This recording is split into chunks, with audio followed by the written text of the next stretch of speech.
Make a slip knot on the right needle, leaving a long tail. In the description you can find a link to the video where I show how to do a slip knot. Wind the tail end around your left thumb as shown.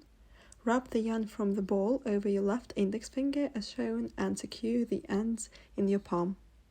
Insert the needle upwards in the loop on your thumb.